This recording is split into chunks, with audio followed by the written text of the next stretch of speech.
Well, going by real world standards, it's difficult to say, since obviously this isn't the world of Five Nights at Freddy's, and I wasn't alive in the 80s when the original killings take place. However, if William did not have access to the technology that he does in the games, he would probably have done significantly less damage. Firstly, his children probably wouldn't have perished, since they both died due to animatronics that were way outside the norm. Since, you know, Baby literally scooped Elizabeth using a big claw that was hidden inside her and then kept her inside of a chamber, and Crying Child was killed when Fredbear crushed his skull, which would require an absurd amount of force which would be impossible to realistically find for an animatronic, especially in the 80s, since FNAF 4 does take place in 1983, meaning all three of his kids would be alive, potentially resulting in less of a death toll, since putting Crying Child back together ended up becoming a driving force behind why William continued to kill. Since while the missing children's incident wasn't until 1985 supposedly, Baby was designed to grab kids long before, since Elizabeth's room was empty in FNAF 4, indicating that she was already scooped by Baby, so he would have had to at least have the idea to kill before 1983. Because, you know. We still don't know why he started killing. As for how successful he would be if his kids weren't a driving force, that depends. One of the most well-known serial killers is Ted Bundy, who ended up admitting to 30 killings over the course of 4 years. I'm sure we all know the story of how he used his looks and charisma to win over various victims and society, but I feel like we can kind of compare this to William. He is in essence doing the same thing, using that Bonnie suit to win over his victims and lure them to the back room when he would then take their life. He was also able to avoid the cops despite being arrested, like we learned from the newspaper clippings in FNAF 1, because he was arrested but released due to the bodies never being found, even though animatronics were leaking mucus and blood. So needless to say, while yes he would be limited with technology, he would still be able to kill, but I guess in the old-fashioned way, which sounds absolutely horrible. However, what would the cops have done? I feel like they wouldn't have been as bad as the cops from the FNAF universe. Like, the cops in our world wouldn't have been as bad, but I mean, I don't really know. Like, the suits ended up leaking mucus and blood, and it was definitely reported to the police. Again, as we see in the newspaper clippings from FNAF 1, the parents who called it in even akin to the animatronics to reanimated carcasses, which, I mean, does make sense given that they were possessed, but even in our world, if someone called that in, I feel like there would be an investigation. And while the animatronics wouldn't have been possessed in our world, since like I've said before, possession isn't real, but if there is an ongoing investigation or even a closed investigation where bodies were not located, and then there are things in the investigated establishment that are leaking blood, I think that calls for the case to be reopened, or at least someone to go check it out. Somehow though, they either didn't investigate or they did but didn't find a body inside the animatronic, which is highly unlikely because, you know, there would still at least be bones, so I'm pretty sure that they just didn't investigate. However, I'd like to think that in our world they would have been investigated and found the bodies, thus resulting in William being arrested, convicted, and only the original 6 victims having died. Nobody else would have died, and William would have been arrested. At least, I think he would. Obviously, I can't predict the jury, and I can't predict how the verdict would have happened, since, you know, Ted Bundy was also arrested, and he had a trial but managed to evade police for ages, so who knows at this point? There we have it, friends. How dangerous would William Afton be? Not as dangerous, hopefully, since he wouldn't have access to the same technology that he would have in his universe, and hopefully our cops would have been more competent. I'm still mad about those. What other questions should I answer, be it FNAF related or gaming related in general? Be sure you let me know down in the comments. I'm definitely thinking maybe something along the lines of why the doors don't work properly. Okay, not really, but like, you have to admit, the doors make no sense. I don't care if you say, oh, it's electromagnets. No, that's not how they work. They require electricity to actually, like, magnetize things, so it would be the opposite. If they had power, the doors would be up. So, like, my point still stands. And then everyone's like, oh, it's for safety so you don't get locked in. That room would have a window. It would have a window out back, so you could escape if there was a fire. I'm pretty sure that's required by law, that there would have to be a window there.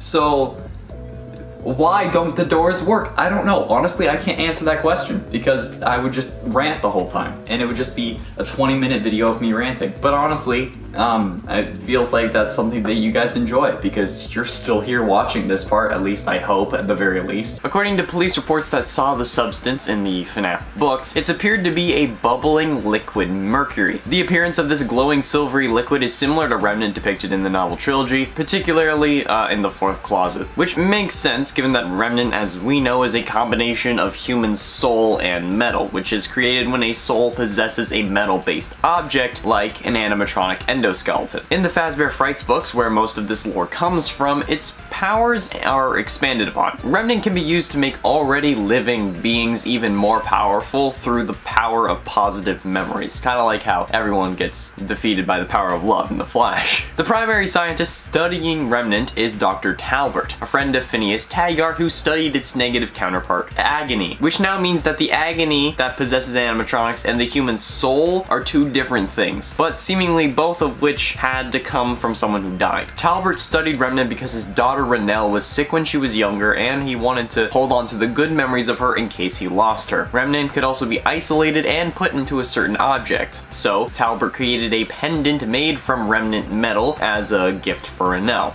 Keep in mind that this Remnant is also just a form of metal. It's kind of like a metal compound, like Damascus steel, but instead of a lot of layers of steel, it's metal and souls melted down, and then that is liquid Remnant, but then as a solid, I guess you could say it's a Remnant nugget. It's unclear how Dr. Talbert got his hands on such a large amount of Remnant, but he had a steady supply that somehow was consistently delivered to his house. This also got the attention of an evil entity named Eleanor, who was introduced, or I guess created in the story, to be beautiful from 1:35 AM, the second Fazbear Frights book. Her goal was to obtain Remnant for herself to become even more powerful, so that she could spread pain and suffering across the world using the power of positive vibes. However, what we currently know about Remnant and Agony tells us that to destroy it properly, we need to burn it. Hence why there have really been so many fires in this series. FNAF 3, 6, and 9 all end with something or someone getting set on fire. FNAF 3's fire was all about dealing with Springtrap, and FNAF 6 was about putting everyone who knew about the atrocities that occurred at Freddy's to rest, and sending William to hell. And then, in FNAF 9, we burn Trap multiple times to get him to stop possessing Freddy, and to again try to kill him. Because Gregory is not above killing. That's a topic for another day. And this is because Henry learned that the only way to destroy Remnant and put these beings to rest was through fire. But is that really how we deal with these animatronics and people? Because like, while 9 out of 10 doctors recommend Crest Pro Health toothpaste, 3 out of 3 FNAF fires haven't worked. We have been told that fire is the only thing that is hot enough to burn off Remnant and to actually destroy it, aside from the fact that matter cannot be created nor destroyed, but it's also been described as a liquid metal. Liquid metal is a hell of a lot hotter than your typical run-of-the-mill gasoline fire, trust me, okay? I have the expertise in this department, so in essence, every single animatronic who is supposed to be set free by a cleansing fire hasn't been so far. The only time we've seen souls actually be put to rest is in FNAF 3's Happiest Day minigame, which involved no fire and just putting the souls to rest by giving them what they wanted, a birthday party. But how could that be possible? Like, Dr. Talbert wouldn't lie to us. He's researching so his little girl wouldn't die, right? Well, this is where this theory starts to blow your mind. I don't think that Dr. Talbert, as described in the FNAF Fazbear Frights books, is a real person. Or rather, I don't think that Dr. Talbert is truly his name. Let's think about it. Who else do we know with a daughter in a compromising position who would have an endless flow of Remnant from an undisclosed source and a close personal friend working as his opposite? That's right, ladies and gentlemen, William frickin' Afton. William Afton, my friends, is the true identity of Dr. Talbert. William is no stranger to using aliases either. Remember Dave Miller from the Silver Eyes? Exactly. And this connection only gets stronger the more you look at it. See, Talbert's daughter ends up being impersonated by Eleanor, who in the Fazbear Frights books is, like, described to be Baby. She's described as basically Baby, just with a longer neck. So both daughters in this scenario also end up becoming Baby at some point. Renelle through being impersonated, and Elizabeth when she possessed Baby through, you guessed it, Remnant. And Talbert and Eleanor are attacked by the Stitch Wraith, What does that relate to? Perhaps the son, who is part animatronic that's been working to undo his father's plans? Michael? Have we seen the animatronics in the games? No, so how can we take any of what's being said in the Fazbear Frights epilogues as fact? The baby blob turned out to be real, but everything else could simply be a metaphor. And Rennell might not even be meant to represent Elizabeth. It could be meant to represent Crying Child, making Eleanor Elizabeth and the Stitch Wraith Michael, and honestly, that sounds like a much more plausible solution than what's being described in these books, especially with the revelation that Gregory could, again, be a rebuilt Crying Child robot, because all these experiments with Remnant worked. If this was truly describing William and Crying Child and Michael and Elizabeth, this would make perfect sense with the story. This is like a recap of what's been going on with FNAF. FNAF 4, Crying Child dies. So William promises that he will put him back together by finding Remnant after he kills the 5 missing children and then disassembling them in FNAF 3's minigames when he releases the spirits and then gets trapped in the Springlock suit. But then we also learn in the original novel trilogy that the remnant from the original 5 animatronics was injected into the Funtime animatronics. So while the Funtime animatronics have the souls of the 5 missing children all combined into one, they also are serving as an experiment for how he can use it to bring back his son. And he even injects Eleanor, who was impersonating Rennell, with the remnant, just as he recreates Crying Child into Gregory. So here's how I see it. William as Talbot, through, I'm guessing, just journals that Henry just somehow stumbled onto, were made to spread the rumor of Remnant needing to burn, to be destroyed, so that if Henry ever tried to stop William, he wouldn't be able to. That's why William knows he'll always come back. He's rigged the game, and in doing so, ensured the survival of himself, his daughter, and his 2 sons. Rennell is a representation of Crying Child, having been bitten at his birthday party in 1983 that William is trying to save. Eleanor is the power-hungry daughter Elizabeth that only wants the remnant for herself, even willing to abandon her father to die to live another day, as we see with the Afton amalgamation, or even kill her father, as we potentially see at the end of the true FNAF Security Breach ending. And the Stitch Wraith is Michael,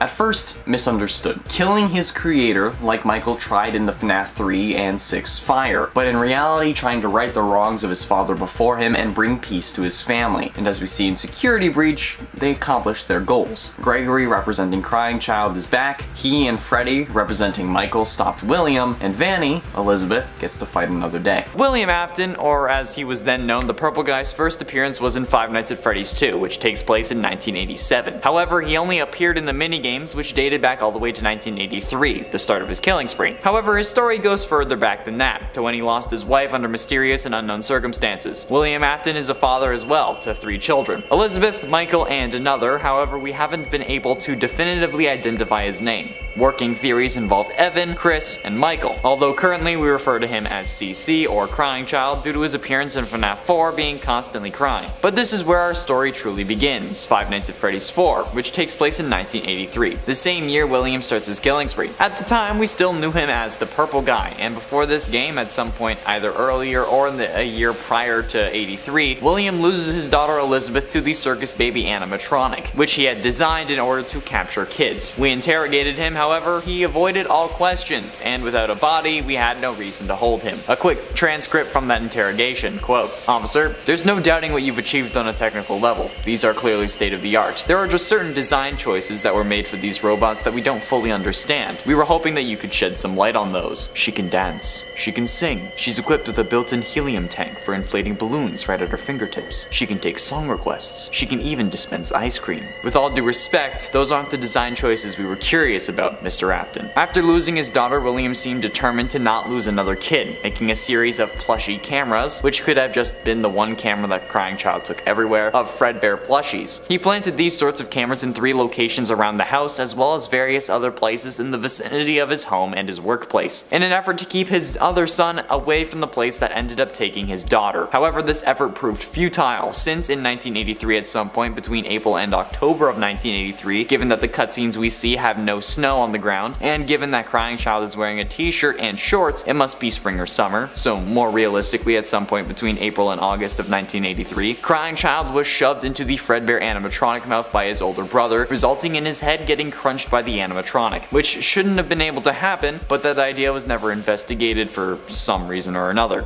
However, looking at the mean temperature in Hurricane, Utah, which is where Five Nights at Freddy's takes place, over the months of 1983 according to Almanac.com, we can assume that this took place closer to summer of 1983, just thanks to the weather getting above 70 Fahrenheit or 21 Celsius for the rest of the world around the middle of June. This places the Charlotte killing after the death of Crying Child, since according to The Fourth Closet, the final Five Nights at Freddy's novel, Sammy Emily went missing on November 1st, 1983, which is later revealed to actually be Charlotte's original body. So, if Charlie dies in November, we can reasonably assume that Crying Child, and therefore Elizabeth, dies beforehand. Why discuss all this in so much detail? Well, it can help explain a motive. Afton could have been driven to killing by losing his children in and prior to 1983. However, this seems to also be entirely disproven based on how his kids died, since both of his kids died as a direct result of Afton's desire to kill. Elizabeth was scooped by Baby, and Crying Child was crushed by an animatronic, who would only reasonably have the power to crush a skull because they were intentionally given said power.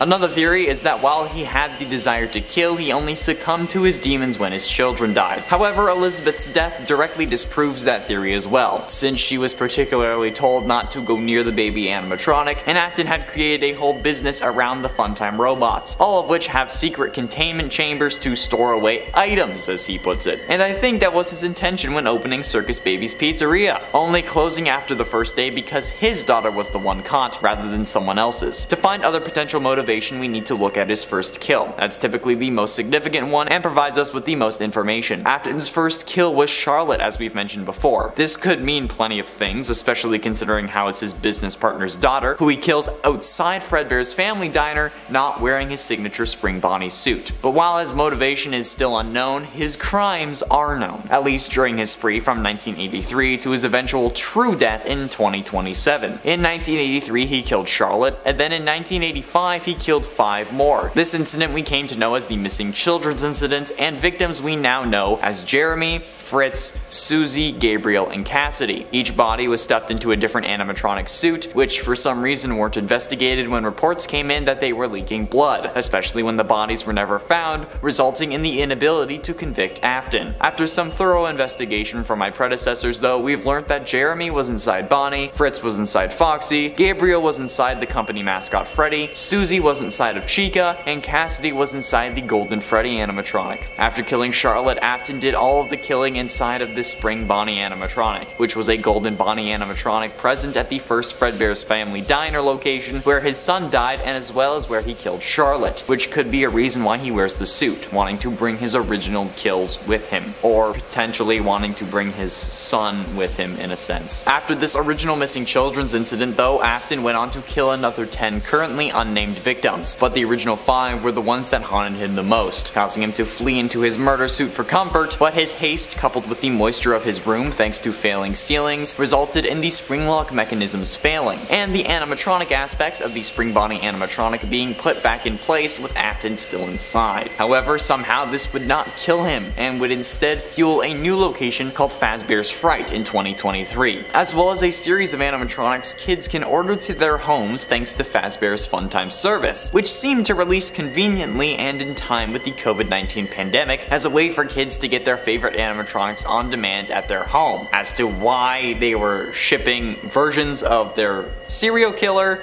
we still don't know. This Afton animatronic hybrid, aptly named Springtrap, was the focus of Fazbear's Fright until it burnt down after only being open for a week. And after this, fires became a seemingly regular occurrence at Fazbear locations, since only a short time later another pizzeria featuring Fazbear characters burnt down after being open for a week as well. However, this time Springtrap was seemingly taken with it, and the still breathing yet unconscious Afton was taken to Heracles Hospital and was admitted to room 1280. where after being unresponsive in his coma was taken off of life support. However, Afton somehow was still alive, and then went missing. Hospital staff assumed that Father Arthur Blythe was the one who took him, and DNA found at a nearby Fazbear Entertainment warehouse matched DNA on file for William Afton. However, this was a mass of blood, very dark blood, in fact almost black, and a series of footsteps presumably belonging to Father Blythe were found nearby. However, we were unable to locate him and are still searching. We believe that Father Blythe killed Afton, but we are unsure what he could have done to leave the body in such a state. There were also reports of a small shadow boy running around Heracles Hospital around Afton once he began responding. However, the nurse Mia is the only one to report it. Mia described the boy as, quote, a little boy with curly black hair and rosy cheeks. He had an alligator mask on and a devilish grin. When he didn't look like a shadow, that is. However, security cameras showed nothing, and nobody else was able to substantiate these claims. In at 10, Charlotte. While yes, Charlotte may have been Afton's first true kill, causing his descent into madness, this is more so because of what she turns into.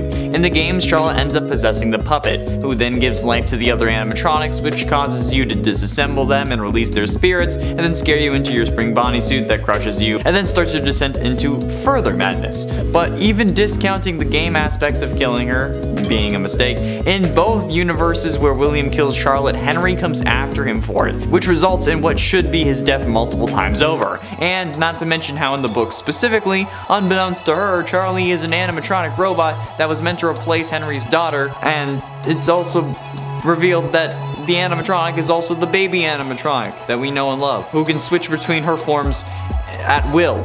So yeah, in the books, Charlotte is also baby, who is also Elizabeth Afton. And at 9, Cassidy. Assuming for the scenario that Cassidy is the one you should not have killed, this was one of the dumbest things that William could have done. Or maybe he doesn't consider it a mistake, since the one you should not have killed after all is keeping him alive. They're doing it as a way to make him suffer though, so since it's potentially a mistake but could be considered a good thing depending on the angle, I'm going with the top spot for this one. Well, the first spot for this one. But even if he does consider that a good thing or an absolute win, or if Cassidy doesn't end up being the one you should not have killed, killing those 5 kids that made up the missing children's incident that most likely ended with Cassidy was a mistake, since it causes basically everything else in his life to go downhill, and he does end up suffering extremely only because of that kill and the others. So if you don't want to count Cassidy as the mistake, count the missing children's incident as the mistake. And at 8, the fun times. There's no doubting what you've achieved on a technical level. These are clearly state of the art. There are just certain design choices that were made for these robots that we don't fully understand. We were hoping you could shed some light on those. She can dance, she can sing, she's equipped with the built-in helium tank for inflating balloons right at her fingertips, she can take song requests, she can even dispense ice cream. With all due respect, those aren't the design choices we were curious about, Mr. Afton.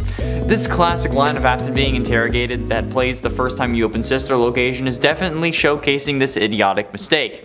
The cops know what these animatronics are capable of and were designed to do, so they instantly end up being even more suspicious of William and are going to be keeping a closer eye on him. Probably why he ends up dressing up in the spring bodysuit to start killing, which ultimately screws him over. So yeah, designing the fun times as killbots was definitely a bad idea. And at 7, Henry. Why did you think that killing Charlotte wouldn't have any consequences? Like, you killed your business partner's daughter, that's gonna be pretty obvious to him, especially when he already suspected you were up to something, so he took extra care to protect his daughter, and she still died. That's a vengeful father if I have ever heard of one, and he hasn't even needed vengeance yet. So then, you know, he's after you, or seems like it, and you don't kill him next? Killing Henry could have done wonders for your criminal career. I mean, like, yeah, the cops are already suspicious, but as long as they can't find a body, you'll be clear again. If they won't put you away for 5 missing kids, they won't put you away for a missing father as well. Especially a jury who has to be convinced beyond a reasonable doubt that you are a killer. And without a body, there's no real forensic evidence. And again, they didn't put you away for the missing kids, so you just finally off Henry and then you'd be able to stase yourself or even a spring trap, alright? And then you don't get burned like 3 separate times, and Michael would still be alive. And at 6, hiding spot. How the absolute living hell did he not end up, like, how did he get away with this? How did he not get caught? The smell of rotting bodies would ruin the hell out of the actual atmosphere of the pizza place because, you know, you're supposed to be trying to eat pizza. And the heat from the animatronics, like the robotic parts of their body, would help to speed up the decomposition of the missing kids. And the animatronics are in front of all those other kids every single day. There's even reports about people complaining that the animatronics started leaking blood, mucus, and other bodily fluids, as well as, quote, smelling like death. If this was real life and William getting away with this wasn't important for the plot or the story of the overall games, he would have been caught for that instantly. Like, oh, we never found the bodies of these kids that went missing at this pizza place, but now the animatronics at this pizza place are leaking blood and smell like death. They also sound like their bones are being crushed when they move. So maybe we should check these out. Let's get a warrant. Oh, look, turns out we found those missing kids. William Afton, you're under arrest for the murder of Gabriel, Susie, Jeremy, Cassidy, and Fritz. Boom. Oh, then they could probably throw on Charlie and a couple others on there, I'm sure. Like, boom, instantly, he gets caught. I don't get how this wasn't an open and shut case. Like, William is so goddamn stupid that he shouldn't have made it to the events of the first game. Like, not even 1987, or not even 1985, alright? It shouldn't have happened. His whole plan is a dumpster fire of bad ideas. Halfway through into number 5, Elizabeth. Speaking of mistakes, let's talk about his daughter. What about getting your own kid killed? That's what I mean. Like, I don't know how William thought that this was a good idea. Like, I feel like this guy just thought, like, how do I capture kids more efficiently? Oh, I know, I can make a robot to lure them in and then grab them when they're close. But like, what would its design be? Hey honey, come here, daddy wants some design tips. And then Elizabeth ends up making the most predictable move ever and going directly against her father's instructions to see the robot that's basically perfect in her eyes. Like, William, why did you think that this was ever going to end well? Like, what did you think was going to happen? When has a kid ever listened to a parent? Especially at that age, when they're seemingly also loaded because you own a successful entertainment business. Spoiled rich kids listening to their dad when they say not to touch a giant robot made to appeal to them specifically? Yeah, genius idea, man. God, you're a real special kind of stupid, William, aren't you? Like, program a blacklist of kids not to steal, right? You have facial recognition tech, so come on. Just make a blacklist, like, don't kill my kids. Easy. God. And at 4, Crying Child. I've had a ton of people complain to me about how Crying Child's death wasn't William's fault, since he didn't put Crying Child in Fredbear's mouth, and the spring locks failing were because he was crying. However, to me, there is no logical way that the animatronic jaw should have been able to crush his skull, okay? The spring locks were already active. Crushing his skull would require a lot of power to actually accomplish with just a normal opening and closing of an animatronic mouth. So the only way that Crying Child's skull could have been crushed was if Afton had intentionally supercharged the animatronic, which would make sense if he wanted to use it as a kill machine or a backup kill suit, maybe, if Springtrap or Spring Bonnie ever ended up shutting down. Figuring more power would help him out, which clearly it did, just in the worst way possible. There is no way that this was a spring lock failure either, okay? The Fredbear suit was already in animatronic mode, meaning that the spring lock mechanisms used to keep the robot parts to the side of the suit so that someone could be in the suit weren't being used. The spring lock failure problem comes from when those mechanisms are put under the stress of keeping the parts away from the person in the suit. If it's in robot mode, the spring locks can't fail because they're not being used. Keep in mind that the term spring lock in this context is referring to the actual parts that move the robot bits away inside the suit, rather than just the suit as a whole, which is also referred to as a spring lock. Well, it's referred to as a spring lock suit, okay? If I was talking about the suit, I would say spring lock suit. Getting close to the end, and at number 3, Princess Quest. The whole reason Princess Quest is a thing in the security breach was to lock Vanny away and prevent her from regaining control of her body. So why did William create or allow for the creation of a sort of fail-safe that would let her escape? I mean, sure, they didn't expect a kid to come along and figure it out, maybe, but given the track record of this series, you'd think that Afton would have smartened up after at least 40 years. But that's like having a self-destruct button on a bomb that you plan to use to wipe out the entire city, but you still want no one to stop you. Or like if the Flash had a steal my speed button on his suit that you could just like tap. It's just stupid. Like, if you want something to work, why give it away to fail, you know? This is one of the dumbest things that William has done, and probably the 3rd dumbest thing overall. and I'll talk about the most dumb in a couple minutes, but seriously, what's the point behind a way to undo your evil plans? One of the absolute most ridiculous things in this story. Like, I get it, so that we can save her and have a good ending, but that ending isn't even canon, so we could have done without it. It's one of the dumbest things known to man at this point. Like, William has the brain capacity of a toddler. And ultimately, in number 2, Springtrap. Being the genius behind some of the most advanced robotic technology in his universe, we expect a lot from William Afton. He's the suit technician, but he's also the main killer, so he should really know what he's doing, right? No. Apparently not, since after discovering that the original 5 animatronics were possessed, he disassembled them to learn their secrets.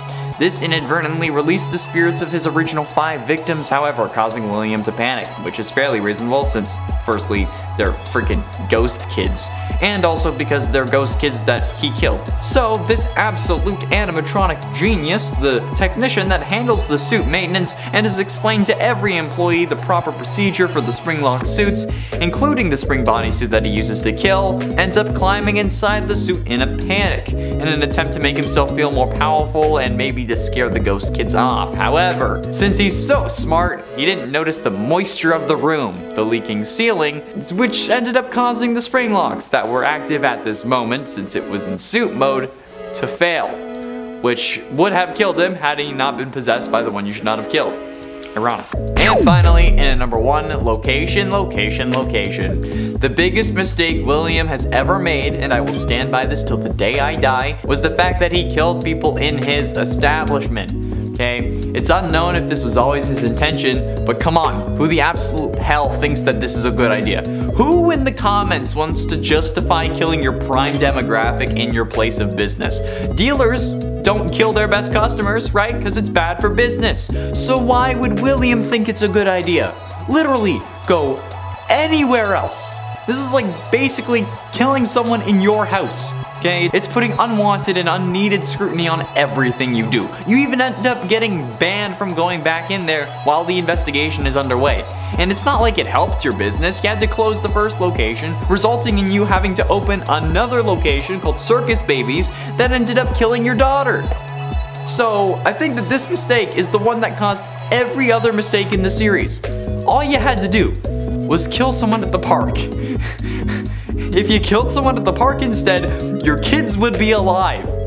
You'd be harder to suspect, and then you'd also be rich from your business. And that's why William is a dumbass.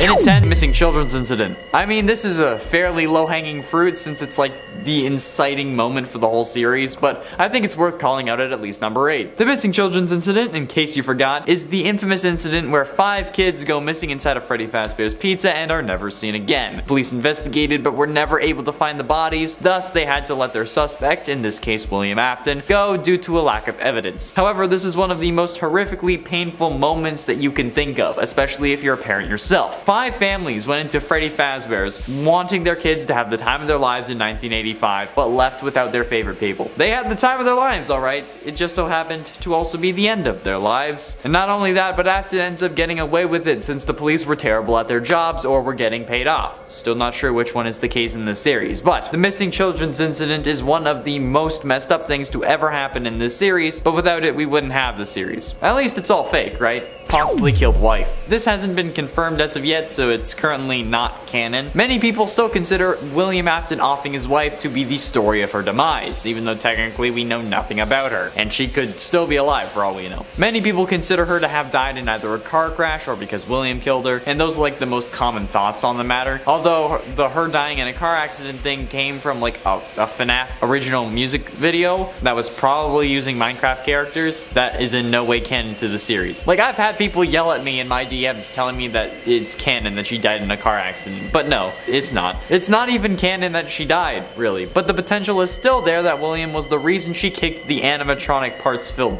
bucket. Since it's only a possibility though, it's only number 9. If it gets confirmed, I'm more than willing to bump it up higher, because like statistically speaking, your spouse is the person most likely to kill you, so she should have been on her guard. And it ain't an animatronic animatronics. We can joke all we want about how Afton has a hardcore bloodlust in this series, but his desire for human destruction has been there since the start. Thanks to the fast facts found in FNAF AR's files, we learned that the Funtime robots, the ones used in Sister Location, were actually some of the first robots Afton ever made. Not exactly the first, but among the first. And that they were built with special containment chambers inside to store away items, which we all know is code for children's storage tanks, which we see the Funtimes actually have in their blueprints from FNAF 6. So this means that Afton has been wanting to kill kids since before his kids had died. Hell, even maybe before his kids were born, depending on the timeline. Which at this point is as simple as my feelings for Vanessa, which is not simple at all. If anyone like cosplays Vanessa, feel free to hit me up on Instagram. And at 7 stored his daughter. While we know Afton isn't the best father, I think it's something else to end up locking your robot possessed by the soul of your dead daughter into an animatronic testing facility. That seems a bit too far if you ask for my humble opinion. But nevertheless, he still did it, and that's what Sister Location is all about. And William was even the one who sent us as Michael down there in the first place, and then we get shoved full of entered bits so that they can escape. Did William know about that plan? Unsure, because like in FNAF 6, Baby says that she'll make her dad proud. So was that William's intention to like send us down there so Baby could get out? And if that was the case, why lock her down in there in the first place? I mean, like if she was your daughter, why not have her just like chill around the house, right? Like in the books, Baby is able to transform between Baby and like a human looking animatronic at will.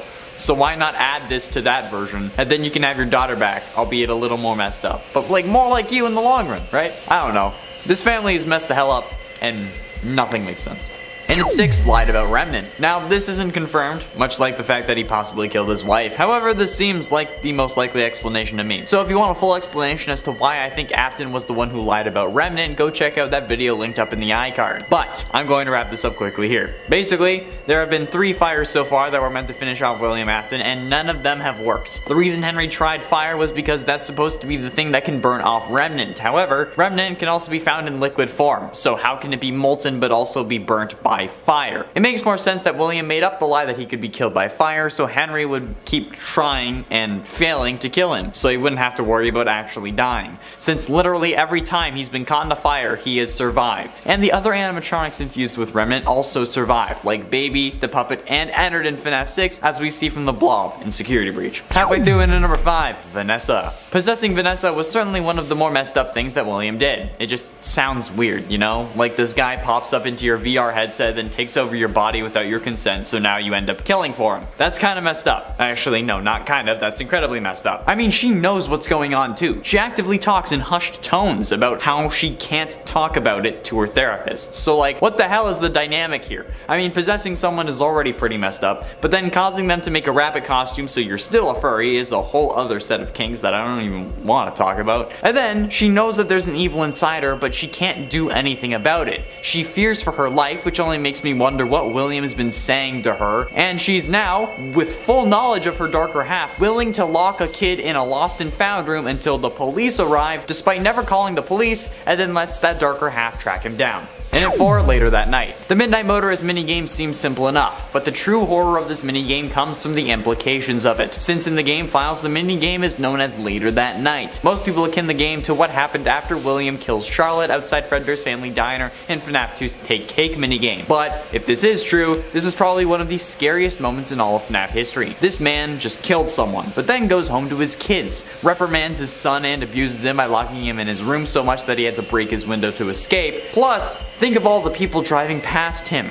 unaware of the violent crime that he had just committed. It's scary because this is the case in the real world too. Technically speaking, anyone we encounter can be a serial killer. And that is a horrific thought, since also you're only alive because everyone you've ever encountered has chosen not to kill you, which only makes the whole anyone could be a serial killer thing even worse. And in this case, this man literally just killed someone and then comes home and is going to yell at his son who's been in his room all day. Like, god damn, bro, how much residual anger do you have suppressed inside your body? Getting close to the end, in at number 3, Stuffed. One of the most deranged things that William Afton did was stuff the bodies of the original 5 missing children into the original 5 animatronics: Bonnie, Foxy, Freddy, Chica, and Golden Freddy. And the craziest part is that he didn't get caught for it.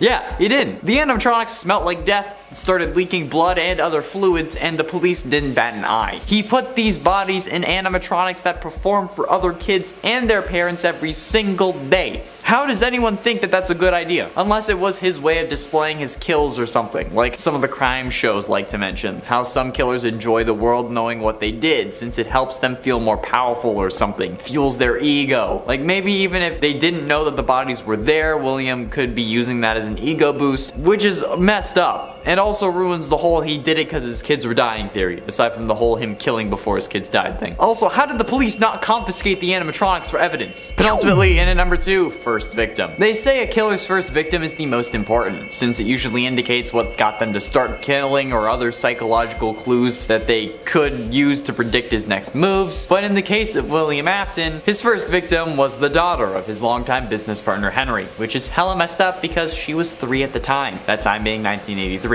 And this is the year that Afton's life started going downhill in the worst ways possible. He starts killing off kids, and then sticks with that MO throughout the rest of his criminal career. But the fact that his first victim was someone who trusted him, who didn't exactly suspect him even though her father did, is something even I fear. I'm not a parent, so I can only imagine how this must have felt. And if that was me, I'd be doing a lot more than burning down restaurants in an attempt to put that down. I'd be doing it myself, especially if he had killed my daughter when she was only 3 years old. Like, I can feel the rage brewing, and I don't even have someone that I could, in theory, make a daughter with. And finally, in at number 1, killed his kids. The worst thing that Afton has done by far is gotten his own kids killed. Sure, he may not have done it directly, but his actions ended up resulting in all 3 of his kids' demises. Him killing Charlotte got Fredbear's closed, which resulted in him having to open up circus babies, which made him have to dust off Baby and the other fun times, which were designed to kill in the first place. Baby ends up grabbing and crushing Elizabeth, resulting in her possessing the animatronic. He superpowered the jaw of the Fredbear animatronic used in the new Freddy Fazbear's, which ends up crushing his youngest son's skull, since that was not a spring lock failure due to all the spring locks being active, since it was in animatronic mode, not suit mode, so there was nothing to fail, meaning that he had to have been crushed by the power of his jaw. And while you could argue that it was Michael's fault, why would he think that Fredbear's mouth was overpowered? As the suit technician, William knew what was going on and intentionally souped up the jaw power. And then he gets Michael killed when he sends him down to find his sister in sister location, which ends up getting him stuffed with innards and then letting himself burn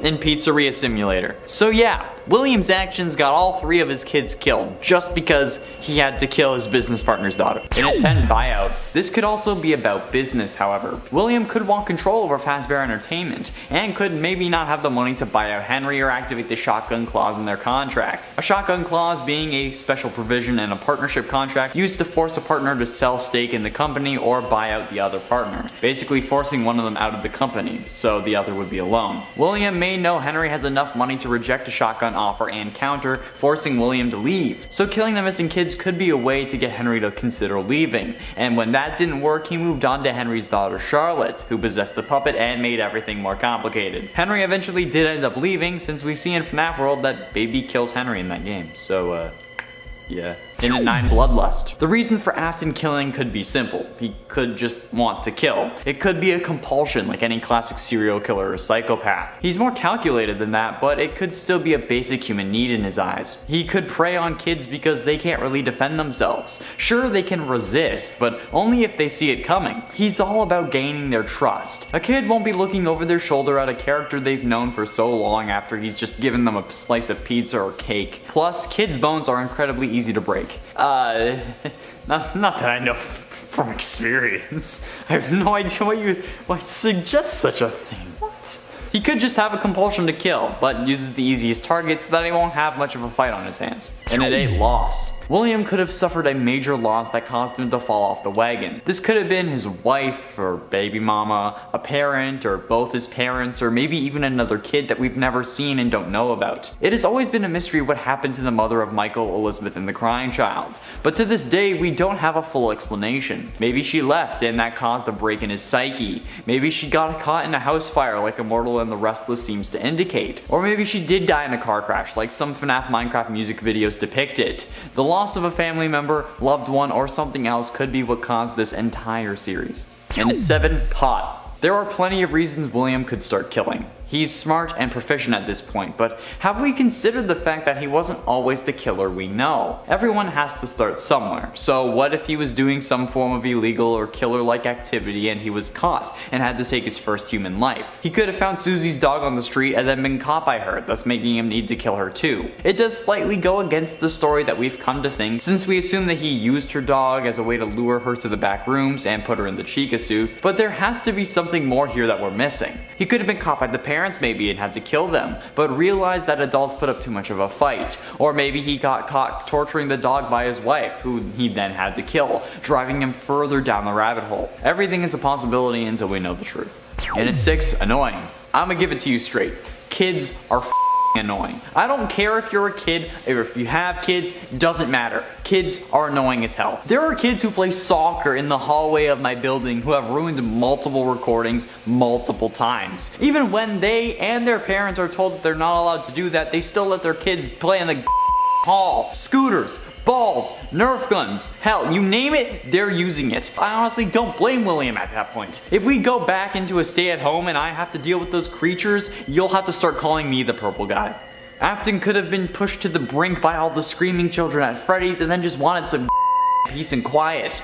Then it just escalated, but alas, we'll never know. Yet, at least. Halfway through number 5, accident. This may sound far-fetched, but what if it was just an accident? He would have had to have the idea to start killing, since we see him lure Susie away in FNAF 6's Fruity Maze minigame, but what if he brought her in and hesitated, having a moment of doubt before maybe she ran into the knife or he got scared and pulled the trigger? Hell, she could have slipped and broke her neck thanks to no wet floor sign. It's entirely plausible that William actually caused her death before plunging a knife deep into their sternum. I mean, it's highly unlikely, but something that's fun to think about nonetheless. And at 4, deal with the devil. This could be literal or metaphorical. William could have literally made a deal with a demon that required him to kill someone, or even kids specifically, but we don't know if demons are confirmed in the FNAF universe. Or he could have made a metaphorical deal, knowing that an incident like the missing children's would result in the business getting more news coverage, and all the kids who are into horror would want to go there, because no matter how bad of an idea it is, I still see comments to this day saying that you would go to a Freddy Fazbear's location even if all the games were true. Are you serious? If you love the idea of Freddy Fazbear so much, why did Chuck E. Cheese have to close so many locations? Why are they nearly bankrupt? And this was all pre-pandemic, so you can't blame it on that. At this point, if Chuck E. Cheese rebranded to a horror joint, it would make millions. And Scott couldn't really be mad at it, since the whole idea of Freddy Fazbear's Pizza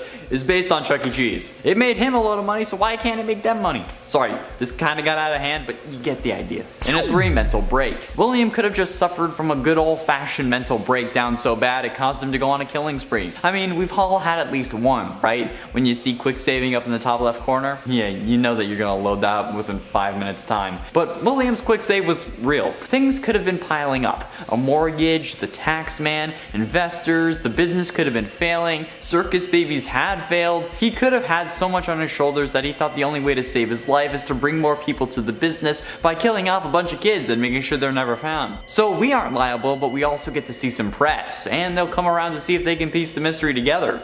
Or because we want to make video games about this and then make even more money. He could have thought it was the only way to save the business, or that he was doing it to bring them great fortune because he's insane or something like that. Or a combination of multiple of these scenarios. And 2, the mysteries of Aetherius. Afton is obsessed with death, and in the original FNAF novels it's revealed that he's searching for a way to become immortal through the use of Remnant once he discovers that kids dying in agony causes them to possess animatronics. But what if he was searching for the meaning of life or the secret to immortality this whole time? I mean, it would make sense, especially if MatPat was right about Afton killing Susie's dog and then watching it possess Mangle, which is a theory apparently a load of people despise despite it literally being a theory. It's an idea, but I digress. William could be trying to make the world a better place in his own sick way, maybe after losing his wife or parent, looking for a way to bring them back from death. And he does in a way, since he immortalizes the woman Ballora is meant to represent in the form of Ballora. But he doesn't have quite what he wants, so he goes searching for it via more intense means.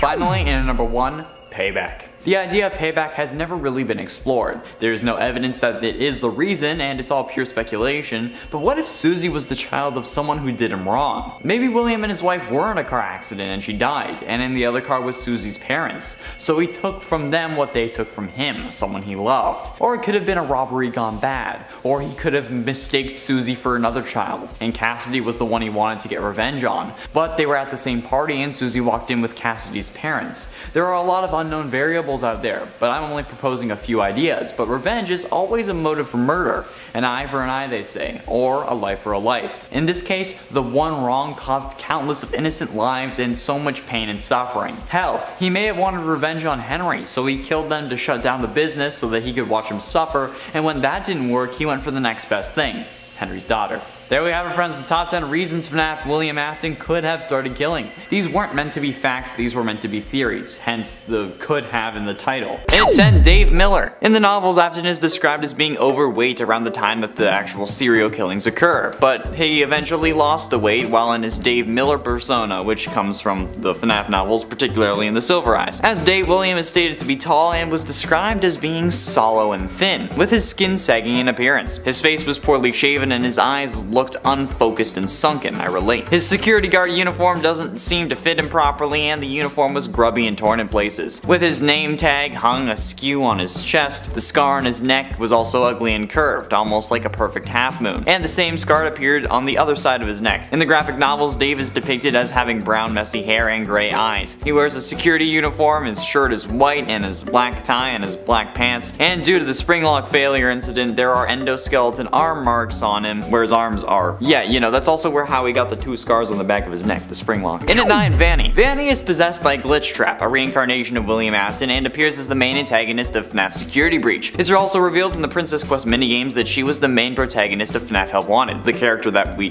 play as, where she actually ended up first getting corrupted by Glitchtrap when we beat the game. She also plays a role in FNAF AR Special Delivery, but that's beside the point, really. Vanny wears a white bunny costume that has stitching all over it with a large pink tartan stitch on her left hip. Vanny is shown to be murderous and evil as she attempts to trick her target Gregory into falling into a trap by pretending to be nice and well-meaning as Vanessa. She seems to cower in fear of her master Glitchtrap as shown in scrap dialogue, but she also quivers when she's actually talking about him. She's also uncertain, based on her voice, when being confronted about her task, implying that she was first hesitant to kill people. However, by the time the security breaches come around, she's either already killed 9 children at the Pizzaplex, as seen in a newspaper article, although they could have also just been captured, or it's just that Glitchtrap has more control. And while she wasn't around much in the game, technically being possessed by Glitchtrap makes her a version of William, so suck it, haters. And at 8, Scrap Trap. William returned once again in FNAF Pizzeria Simulator with a new design, this time dubbed Scrap Trap. While he does retain some key physical details from Springtrap's design though, there are some major differences. Unlike his previous design where his interior was mostly machinery, now it seems to be almost entirely organic. And it shows his human skeleton as well as his old flesh, with 5 bony fingers on his right hand. And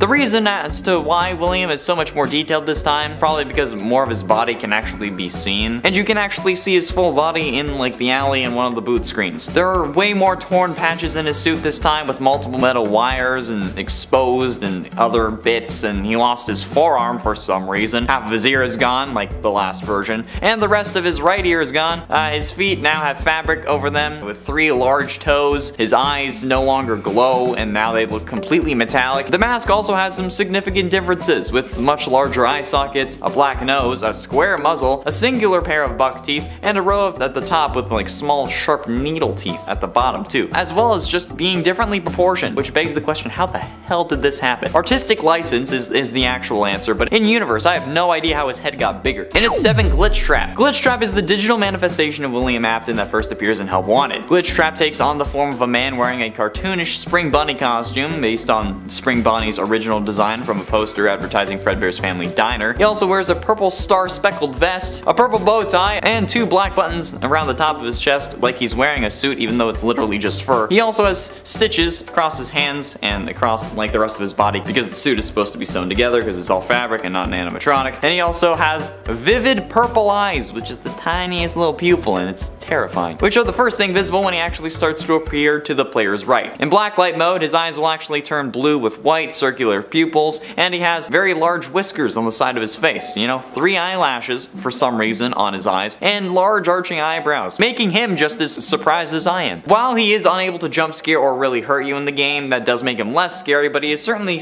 creepy and definitely scarier than Scraptrap. In at 6, Purple Guy. William Afton is depicted as the Purple Guy in FNAF 2, a mysterious purple figure in the FNAF series. In the Take Cake minigame, he is depicted driving up outside of the pizzeria and then killing Charlotte outside of the restaurant. Finally, then he lures 5 children into the back room using cake, and then seen in the Foxy Go Go Go minigame, he killed them too. Those are the ones that presumably go on to possess Freddy, Chica, Bonnie, Foxy, and Golden Freddy. The puppet would then give them life in the animatronic suits to save their souls, possibly. Again, we don't know, it's FNAF, I don't know. The wiki is saying a lot of things like it's confirmed, but it's really not. But it is unconfirmed whether William or the puppet actually put the kids in the suits. In the second game, he is implied to be the night guard before Jeremy Fitzgerald, and then after surviving a week on the shift, he was upped to day shift because he complained about the conditions of his workplace, and he threatened to unionize. Get it, the employers sweating. Then he went on to kill 5 more kids. This version is mostly scary because I remember the lore of trying to figure out who he was, and this series came out when I was in the 10th grade. Alright, that's like when I was 14, since I was born in September and this was released in like the summer. Okay, Purple Guy was created after I was 15. It has been more than 5 years since Purple Guy's been a thing, and I've been suffering ever since. Halfway through into number 5, Springtrap. Springtrap is William's first physical incarnation, yet still his most iconic, appearing as a weak yet still living William Afton, sealed inside the heavily damaged Golden Bonnie Springlock suit. This first version appeared in FNAF 3, and he had a very drab olive color with darker colors on his stomach and the inside of his ears, because you know, that's how they shade bunnies. And a great portion of his right ear was missing. His right, not his left, sorry about that. With a single red wire sticking out of the stump. Springtrap's entire body was torn and tattered with gaping holes bearing exposed wires encasing throughout, making him appear much more macabre looking than any of the other animatronics from the previous installments, although the nightmares would then take this and then up it to an 11. His green or brown and black nose had an irregular squarish shape due to deterioration, assumingly, with both of Springtrap's hands and feet being attached and generally intact. His legs are entirely stripped from the mid-shin down, fully exposing the endoskeleton wiring, the metal, and also his tendons that would have made up this section of William, at least if he wasn't trapped in the animatronic suit and had a lot of his leg taken up by robot bits. Now keep in mind that Afton is still alive at this point, since the one you should not have killed was keeping him alive so that he could continue to suffer. So honestly, that seems pretty terrifying. And at 4, Clown Springtrap. Clown Springtrap is Springtrap's third skin and the third skin to be introduced in the Dark Circus event for FNAF AR. Clown Springtrap has a pale white suit and blue and purple makeup above his eyes. He has messy purple hair coming out of his head, and he also has large red lipstick because why not? He's a clown. Clown Springtrap's body is mostly covered by a large suit with ripped up black pants and a black shirt, along with a red and purple vest. He features large red clown shoes along with a large red bow tie and flower on his chest, and his right eyelid has also been stitched up for whatever reason. Finally, he carries around a very large red mallet in his left hand, and considering how clowns are one of the most common fears in the world, I think putting Clown Springtrap on this list is definitely justified, especially when he's intentionally jump scaring you in your own home, even if it's on your phone, okay? The dude is menacing. He has a hammer. It's like Harley Quinn, but not as cute. And he's also basically meant to be a reference to John Wayne Gacy, at least in my head, that's how I understand it, so yeah. Getting close to the end in number 3, The Curse. The Curse is an Aztec themed skin for the Springtrap animatronic and was released on March 5th in the Ancient Equinox event and is the 4th skin for Springtrap in total in FNAF AR. Curse is a teal colored Springtrap dressed to look like an ancient Aztec warrior, and he has a large feathered crown and a golden chest piece. This guy looks like he's actually decaying finally, which is certainly a better spin on things since decaying bodies aren't purple, even though the series seems to try to push that idea. Bruises are purple. Decay is commonly, at least in cartoons and this kind of media, depicted as green, much like how Springtrap's suit in the Curse form is a dark green. This could also be a subtle reference to the fact that Afton is a curse on these games, being unable to get rid of him in any meaningful way, or maybe just about Glitch Trap. He's a curse on this series too. He needs to die permanently, please, for the love of God. But ultimately, in at number 2, Springtrap Rule. One of the most terrifying things that, while not really has happened to anyone in any of the games, is the sheer amount of famous internet rule images and videos that there are for these characters. Like, I get it if it's Chica, okay? But like, the worst thing that I think, at least for the terrifying scale, is Springtrap Rule 34 art. The rule basically being that for anything you can find on the internet, there will be some adult version of that content. Unfortunately, FNAF and even Springtrap are not immune to this rule. But just think about this for a second, alright? Just really think. Most people consider William Afton to be dead, even if he's not actually dead. Which means that most people who look these things up are looking at a dead serial killer's rotting corpse stuck inside an animatronic that has shoved every inch of him with metal and want him to shove it into other things. And then think, yeah, damn. That's sexy. I've had people DM me these form of Springtrap images before and they have been instantly blocked. Like, dude, what? He's literally a man who should be dead but is being kept alive by the spirit of one of his victims, those victims being kids, and then you want to see him lubing up Troll Tower? Dude, this is the reason God is dead.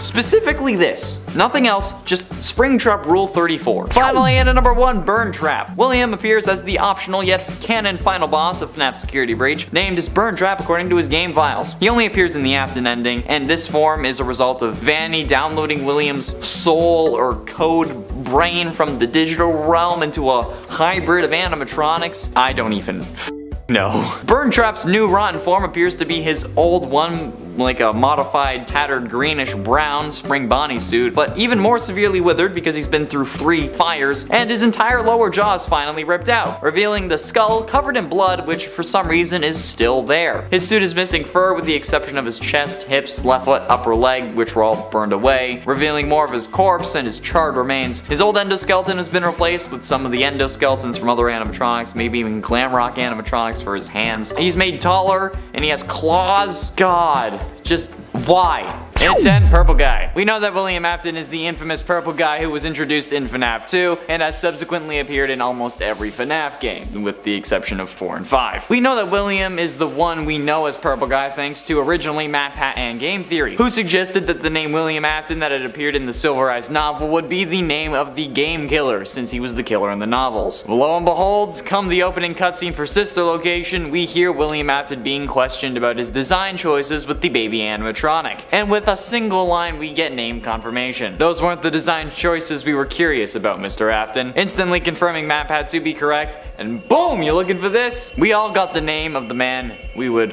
one day love and hate at the same time, but mostly hate, at least in my case. And at 9, Springtrap. And since we know that William is the purple guy, well, the purple guy that's meant to represent a shadow, we know that William is the character known as Springtrap. We learned this in one of the final Between Night minigames of FNAF 3, where we see William, after disassembling the animatronics, confronted by the souls of his child victims. However, they're, for some reason, freaking him out. I mean, like, it's understandable because, like, they're child ghosts and those are always freaky, but, like, you've already killed them once. just do it again. And in an attempt to feel more confident, or maybe to scare them away, he hops back into the golden springlock Bonnie suit which he used to lure the children away originally. But thanks to a leaky ceiling, the mechanisms holding the robot parts back, known as the spring locks, fail, and William gets shoved full of thousands of tiny little metal bits and robot bits. This is what we came to know as the spring locking. 30 years later, William is somehow still alive and uses the suit to hunt us down during the events of FNAF 3's main game. And at 8, CEO. We also know for a fact, thanks to the aforementioned Silver Eyes novel and the unreleased FNAF AR Faz facts, that William Afton was indeed the CEO of Fazbear Entertainment. He also had a partner named Henry in the books, whose first official appearance in the games was in FNAF 6. Henry's the one who delivered the final speech in that game, and this was proven thanks to the Insanity ending, which ends up playing a voice recording that's labeled HRY and then a couple numbers, but HRY meaning Henry. However, as the CEO of Fazbear Entertainment, or at least the co-owner, William had uninhibited access to the entire network of Fazbear locations, which is what made it so easy for him to lure kids away and to know where the best places to kill them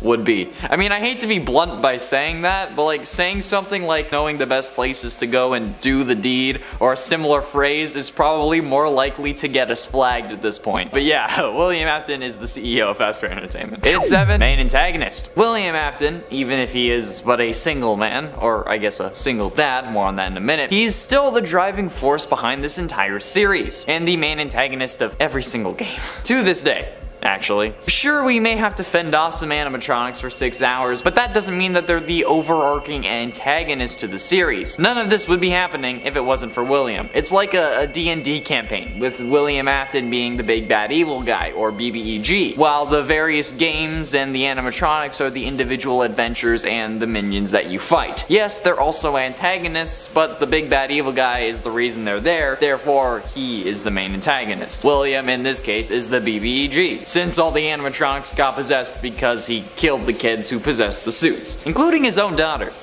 Speaking of which, and 6, family. Afton's family is messy business, with all of his kin meeting some kind of grisly fate. Afton is the first, since he gets springlocked 30 years before the events of FNAF 3, but that's game release date wise first, since in the case of the actual timeline, first up is Elizabeth Afton, who, despite her father's warnings, gets a little too close to her favorite animatronic, which ends up being Baby. However, this causes Baby's killer instinct to activate, resulting in Elizabeth getting grabbed by a giant claw, scooped, and then crushed inside the animatronic, who then she goes on to possess. However, at some point earlier, Afton's wife or baby mama or significant someone ended up dying or going missing or just leaving him. We don't really quite know what. But we can be sure that it isn't pretty, since there seems to be no references to her in any of the game. Crying Child ends up getting killed after his head gets crushed by Fredbear in 1983 and he dies in the hospital. Then William himself gets springlocked and then burned multiple times, and then Michael gets his innards replaced with innards and turns physically purple and burns to death in the FNAF 6 fire. There's a lot of fire in these games, and the little arsonist in me loves that. The cops are going to use these videos against me if I'm ever accused of literally anything, and I know it. Halfway through into number 5, first victim. Now the topic of who ends up really being the first victim is still debated to this day. However, there are currently 2 possibilities, so I will cover both options. The first, ironically, and the original first victim was the puppet, Charlotte, Henry's daughter. Keep in mind that Henry was William's business partner and co-owner of Fazbear Entertainment, most likely until his daughter died. We thought the puppet was first since, well, they seemingly gave life to the other animatronics, or at least showed them how to control themselves, given that they're just intense human emotion. And the daughter of your business partner seems like a more important kill than some random kid with blonde hair. Speaking of which, the other potential first victim is Chica, Susie, who wasn't in the running until one of Withered Chica's voice lines from Ultimate Custom Night that says, "I was the first. I have seen everything." Which could mean that she was the first victim overall, but it could also simply mean that she was the first of the missing children's incident from 1985, when the original 5 animatronic victims were killed. So currently, the general consensus is that Charlotte was the first overall victim and possesses the puppet like we see in the security puppet minigame, and then Susie was the next direct victim in 1985 at what would be the start of the missing children's incident. And at 4, parallels. Now I talked about how William's family suffered as much as they could, perhaps as a way to torture William just as much as his DNA. However, he seems to have quite a few similarities with all of his kids, especially in how his story unfolds. The first and most obvious one is that in The Man in Room 1280, the 3rd story of the 5th Fazbear Frights book Bunny Call, we see William in a coma after the FNAF 6 fire that was supposed to have killed him. This directly parallels to how Crying Child was in a coma post-bite in FNAF 4. We know that he was in the hospital thanks to the IV, flower, and pill Easter eggs, and the heart monitor that stops at the end of the game. However, William also shares moments with his other kids. Elizabeth ends up getting trapped inside Baby and possesses her. William ends up getting trapped inside Spring Bonnie, and while he doesn't possess it, he does control it just by moving. Since, like how Michael is filled with Ennard and his robotic body, William was filled with the robotic bits of that Springlock suit, and I mean, they're both purple. One is figuratively purple, that being William, but still. Getting close to the end, in at number 3, Possessed. In the same novel where we learn about what happened to William after the fire, we also learn the reason this man always comes back. It's because he was possessed. The one you should not have killed from Ultimate Custom Night is not just an angry victim, but rather the spirit that's been keeping William alive this whole time in order to watch him suffer. In the book, this kid's name is Andrew, but this possession explains how William is able to survive fire after fire, being locked in a windowless and foodless room for 30 years and being shoved full of millions of robotic parts, and how literally anything that happens cannot cause him to actually die with any form of permanence. Of course, course, now he's sentient code, which is probably one of the scariest things imaginable. So FNAF is about to become a sci-fi series as we try to erase every instance of him as if he was Zoloft from the MCU.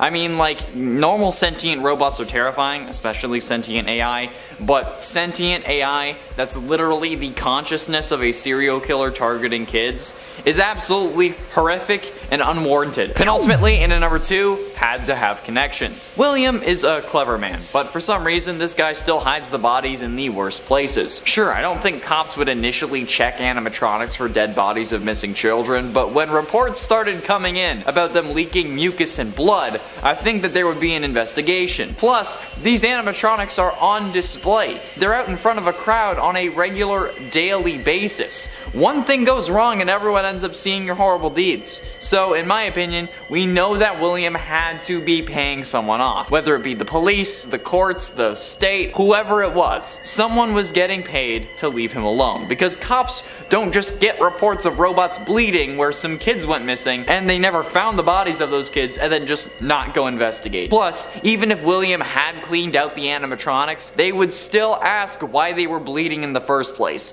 And then take these robots in as evidence to inspect and probably have their own robotics expert look at it just to see if they could actually have the mechanisms to leak blood from their eyes, at least if that's an excuse William used. William is a smart man, but damn, he's dumb. And dumb criminals are the ones who get caught. So the fact that he didn't get caught means he had to have some form of connection or payment plan worked out with someone. And finally, in at number 1, he planned his spree. A lot of people wrongfully assume that William Afton turned to killing in an effort to bring back his children after he saw that his daughter possessed baby. However, thanks to the fast facts found in FNAF AR's game files and just logic, we know that this isn't the case. Quote from the fast facts: some of the first animatronics built by William Afton featured claw mechanisms that were able to hide away items inside them. The only animatronics we know that are able to do this are the Funtime animatronics, and that's because of Baby. And since these are some of the first animatronics built by Afton, we know that he always intended for kids to be able to be grabbed and stored inside these robots. Which begs the question, why? Why would Afton want to start killing in the first place? It could be because of whatever happened with or to his wife, but if someone kills out of anger, they usually want to do it themselves and not with robots who do it for them. And since Baby was built with this claw mechanism in mind, he didn't know about robots getting possessed before the desire to kill reared its ugly head, because Baby was being designed with the claw that would later then cause Elizabeth to possess her. So what could be the initial trigger? We still don't know. But what we do know is that William Afton had killing in mind way before his kids entered the fray and before he found out about possession. And at 10, tragic origin. There could also be more of a backstory to this character. Maybe he isn't a guy who just snapped one day. Maybe he was the product of a horrible household. Maybe he dealt with from family or in relationships that pushed him to be this kind of person. And honestly, if that is the intended William Afton backstory, that's terrifying. And while serial killers are unfortunately a reality, those that cause their victims to possess robots and then get possessed themselves so that they can only die through fire aren't really all that common in our world.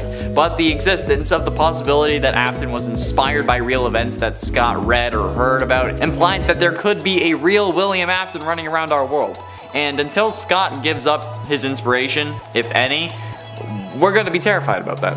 In at 9, kids. Now this one is at the top because I know some people would be mad if it didn't make an appearance at all. However, this theory has since been disproven. The idea that Afton started killing because he lost his children seems like a reasonable excuse to go on a killing spree. However, we know that he designed the Funtime animatronics with their deadly capabilities in mind, since Elizabeth bites the dust thanks to the Baby animatronic before her brother bites it in 1983, the same year that William killed Charlotte. So the animatronics were designed for killing before the original missing children's incident of 1985.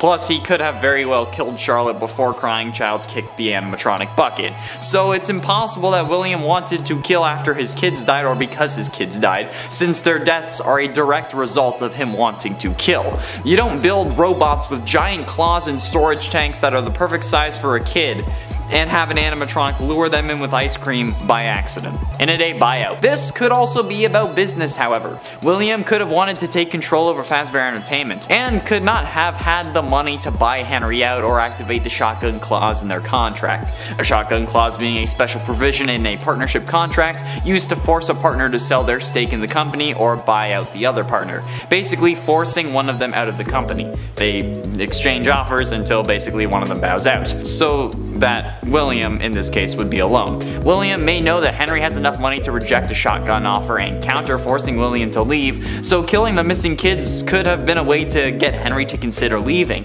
And when that didn't work, he moved on to Henry's daughter Charlotte, who possessed the puppet and made everything more complicated. Or at least he did it to get him to want to leave to begin with. Henry eventually did end up leaving, since we see in FNAF World that Baby kills Henry in that game. And since she was also present in the FNAF 6 location, maybe that story still remains true. And at 7, furry. I've joked multiple times about how Afton must be a furry based on his fascination with animatronic suits, even going so far as to corrupt the Glitch Trap character specifically from FNAF VR and make Vanny wear a bunny suit. But what if it's actually true? I mean, yes, the Security Breach game was called Fury's Rage, but Scott made it a point to clarify that it wasn't Furry's Rage.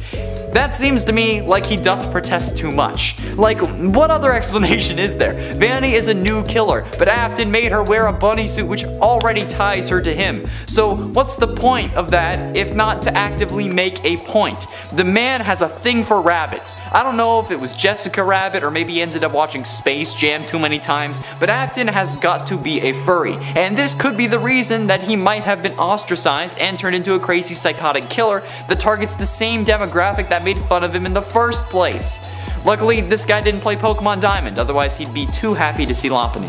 And at 6, caught. There are plenty of reasons William could have started killing. He's a smart and proficient killer at this point, but have we considered the fact that he wasn't always the killer we know?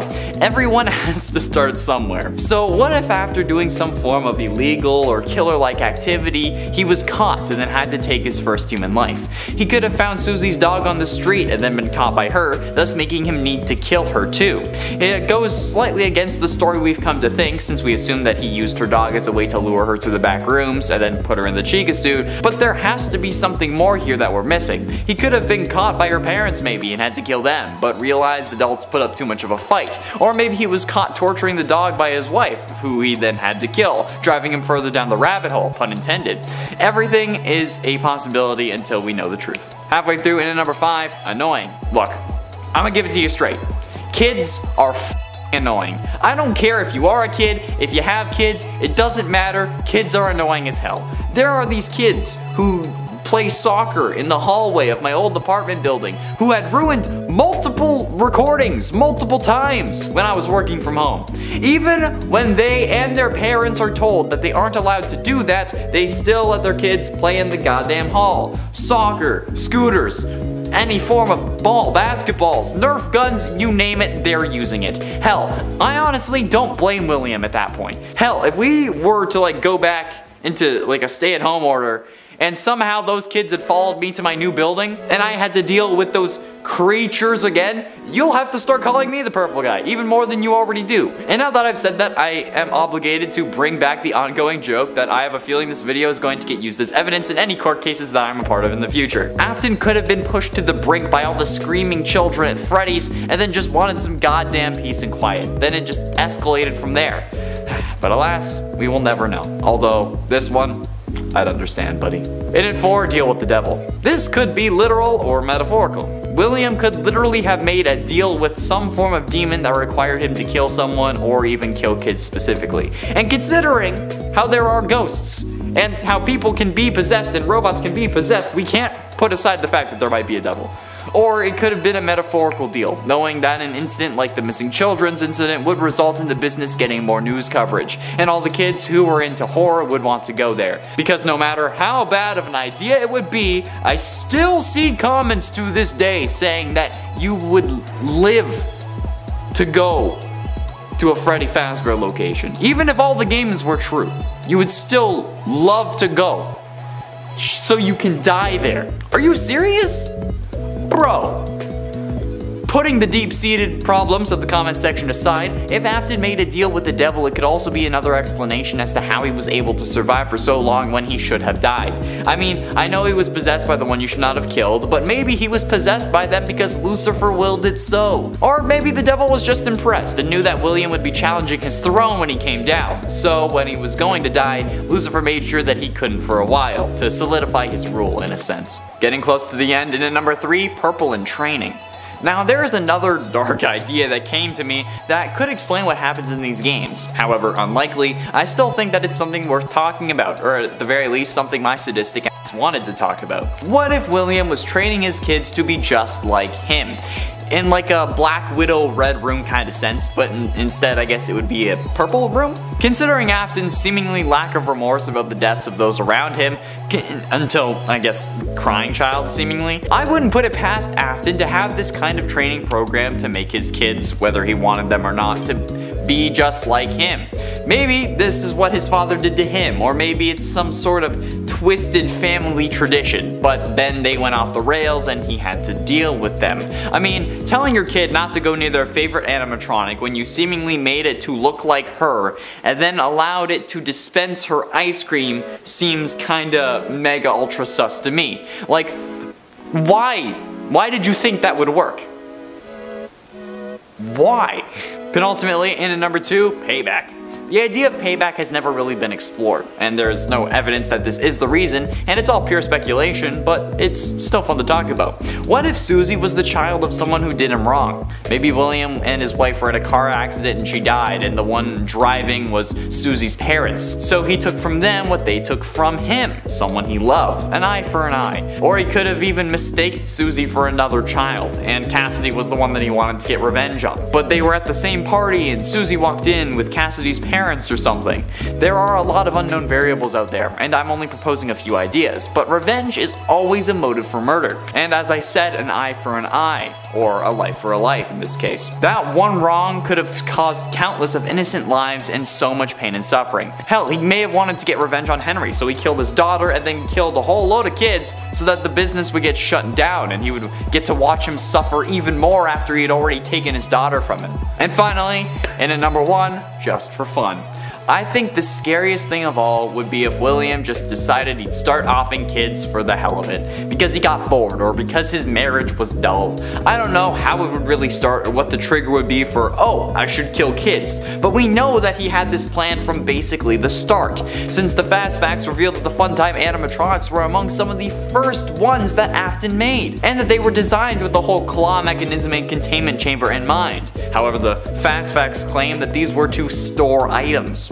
So, who knows? This could have been a plan all along. He could just be going after kids because it's fun, or he's sort of hunting them for sport in a way, or because they were an easier target. Which could be the case given how he didn't kill Henry when he was clearly the only thing stopping him from achieving everything he wanted. He could have just wanted to choose kids because they're pure and innocent. Or maybe he thought that these specific ones were sinners, like the Black Hood from season 2 of Riverdale, the last good Riverdale season. In at 10, phoebophobia. A phoebophobia actually is a fear that in my opinion makes sense, because honestly teens can be stupid and incredibly annoying. Yeah, that's right, a phoebophobia is the fear of teens, which could help explain William's MO, where he chooses to kill kids instead of anyone older. Maybe because he's scared of the older kids and thinks that they could actually overpower him. Or, in reality, maybe they'd end up killing him, because like I said, teens can be quite the severe pain in the ass. Or teens can be horrible. Especially if they're hanging out at Freddy Fazbear's Pizza. Like, have you ever seen teens hanging around at Chuck E. Cheese? And if you have you ever seen them doing it because they like the establishment? No, they're doing it because they have some nefarious purpose in mind, whether it be vandalism, or to antagonize someone who's working there, or maybe just yelling at some children. Who knows? But they're typically never there because they just want to have fun. In at 9, arachibutterophobia. Now, there isn't really any evidence to this since this fear is so incredibly odd, but since it's so odd and I won't really have another place to talk about this, arachibutterophobia is the fear of having peanut butter stuck to the roof of your mouth. Not the fear of peanut butter, Like, you don't even have to be allergic. Just the idea of peanut butter being stuck to the roof of your mouth is chilling for whatever reason. And it's totally possible that William Afton might have had this phobia, but we can never really be certain, okay? It's interesting to consider. It makes him a little more human, albeit a slightly odder one, but I mean, this is a phobia for a reason. Maybe because the roof of your mouth is where, like, your nose connects to your mouth, or something similar. I don't know. Or maybe it could just be because William is a psychopath. Either rationale works for me. In at 9, gamophobia. Gamophobia is something that I'm getting closer to every single day. What is it, you ask? Well, dear viewer, the fear of marriage. Gamophobia is more than just being cautious or somewhat hesitant about making a big commitment. People who have this condition experience intense fear when faced with the reality, or even sometimes just the thought of being in a committed relationship or marriage.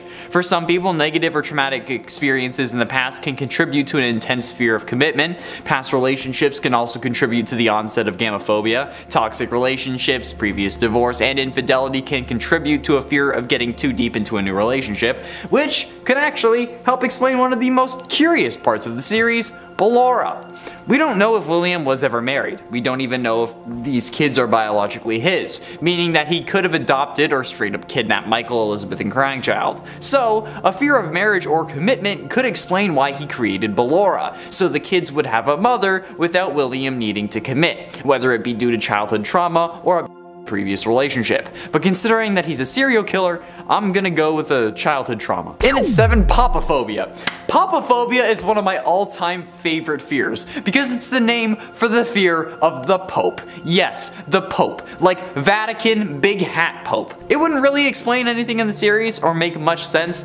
Like, there's basically no evidence for it, but William killing people is like one of the biggest sins, right? So, such an unholy act and unholy man being scared of the most holy man in existence is kind of logical in my eyes, right? Is it just me? Like, this seems like the most realistic weird fear that he could have. And by weird, I mean something so odd that I want to talk about it. Like the fear of peanut butter being stuck to the roof of your mouth. I love phobias. I don't know why, they're just so interesting. Like the Truman Show, how they fake killed off his father so that Truman would be scared of water and then never leave his island. And at 6, autophobia. The fear of being alone is known as autophobia, which is also a way to help remember that autobiography is one written by the subject of the book. However, William having a fear of being alone could explain a lot of the series. I mean, this man ends up creating a surrogate wife animatronic, has 3 kids despite not seemingly wanting them around until he can't have them around anymore, and then loses those kids and goes berserk. Well, I mean, like he wanted to and was planning on killing before they died, but then he really goes hard into it after they died.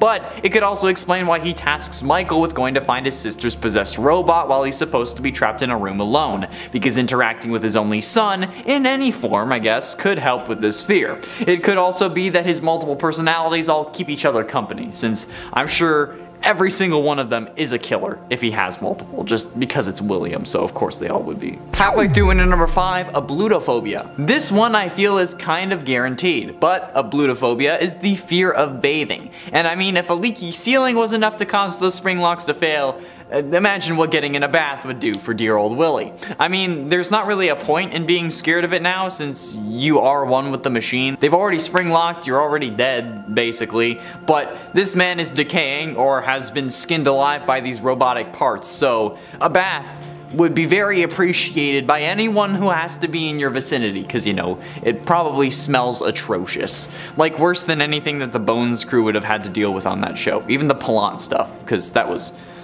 yikes. But, I mean, could you blame William for being scared of bathing after getting trapped in an animatronic suit that collapsed because it got a little bit wet? In at 4, panphobia. While phobias usually refer to specific fears, like ablutophobia being the fear of bathing, sometimes fears are more general, like chromophobia being the fear of colors. But panophobia is the fear of everything, basically. In a way, it's the fear of a vague and persistent unknown evil. And this, while a bit intense, could explain why William had a psychotic break. The fear that something evil was lurking around every corner yeah, that's a pretty rough one, and would definitely cause some damage. Maybe even enough damage that he thought that he would have to protect himself. I mean, children can literally be the worst humans on Earth, so I understand his target market on that front. Like, I wouldn't be able to do those things. I'm just saying that, like, I think that maybe William thinks that he's trying to do God's work by eliminating those that he sees as evil. Evil. I meant evil. And this phobia would help explain that quite a lot. Getting close to the end in number 3, xanthophobia. I mentioned how chromophobia was the fear of colors. Well, xanthophobia is a subcategory of that, particularly for the fear of yellow. And considering how William got spring-locked thanks to a yellow suit, he could associate that color with that crime, meaning that he would fear Chica, explaining the change in Security Breach, as well as Golden Freddy, which explains why there is no Golden Freddy in Security Breach as well. I mean, there are obviously other explanations, but I think this could be one of them. I mean, like, come on, it always seems to be like it's a stretch to be afraid of a color. But this begs the question, is anyone who watches these videos afraid of a specific color? Because if you are, please let me know below. I'm curious about how you live your everyday life, especially if it's a primary color. But I feel like you're pretty safe if it's green, because I don't think green shows up in these videos pretty much. Because I can't wear green, otherwise I disappear. You don't see this because it's gone. So, penultimately, in at number 2, plutophobia.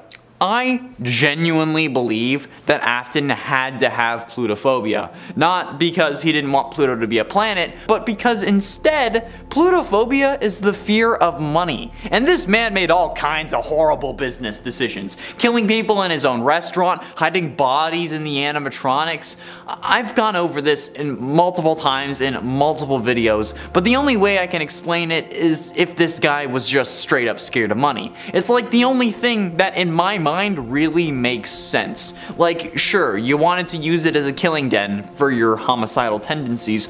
Sure, okay, but how about do that? And also have a profitable business, so your children don't feel the need to walk up to robots that you specifically told them not to touch. Or even enough, maybe just enough, to have a babysitter, making sure that they don't do stupid things, like walking up to the animatronics you told them not to, or running off to that place again, or stuff their siblings in animatronic mouths. Did that ever occur to you? Cause of course it didn't. Cause you must be scared of money. It's the only thing that makes sense. I've solved FNAF. And finally, in at number 1, robophobia. This is literally the phobia this game was made for. Like, sure, it wasn't actually the reason it was made, but seriously, this is the perfect fear for these games. While sure, the thought of mannequins can creep anyone out, robophobia is literally the fear of robots, and is surely the bread and butter of not only this series, but William as well. William must hate animatronics with a passion now. Since the victims possessed them, he got spring-locked by one, he can only survive by being in one now thanks to his consciousness being sentient code. I mean, it's ridiculous. If he isn't scared of robots, it would be a miracle. And I think he kind of deserves to be scared of robots, you know? Since he's combined with one, it would make him constantly in horrific terror, which is something that I think we would all love to see. And understandably so. I mean, this is the reason I can't sleep half the time. This guy caused me to think about everything way too goddamn much. And at 10, impossible. While Thanos might be inevitable, William should be impossible. Or, okay, well, maybe William's not impossible, but Glitch Trap at this point certainly should be. With everything we've seen in these games, possession and anything having to do with such mostly comes from a dead person, or someone who soon dies after pouring their agony into something. So how could Glitch Trap be a thing if William still has his body and the Springtrap suit? Unless Help Wanted takes place after Security Breach, which is also impossible because the ending of Help Wanted is what causes us to be able to free Vanny in the good ending, or I guess the best ending. And because, you know, Princess Quest was ported from a mobile game into arcade cabinets in this one, so after Security Breach we know that Glitch Trap should be impossible, and things got complicated yet again.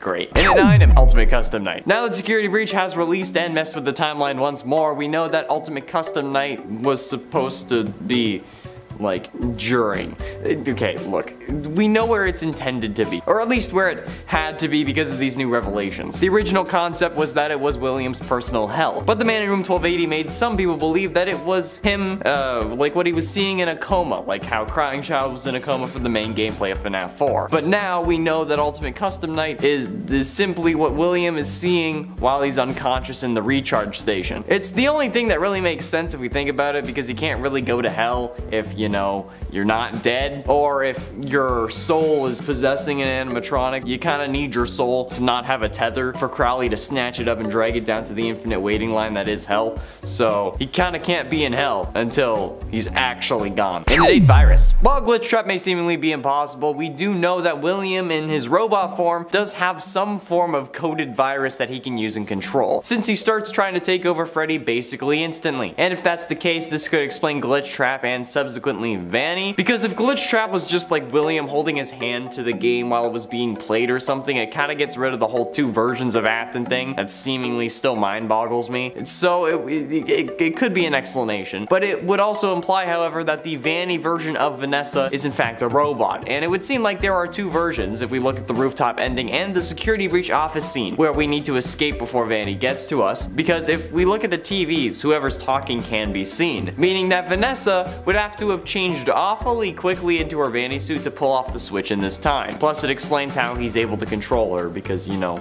she's a robot. I can't really be controlled by a computer virus, so... Well, I mean, I probably could.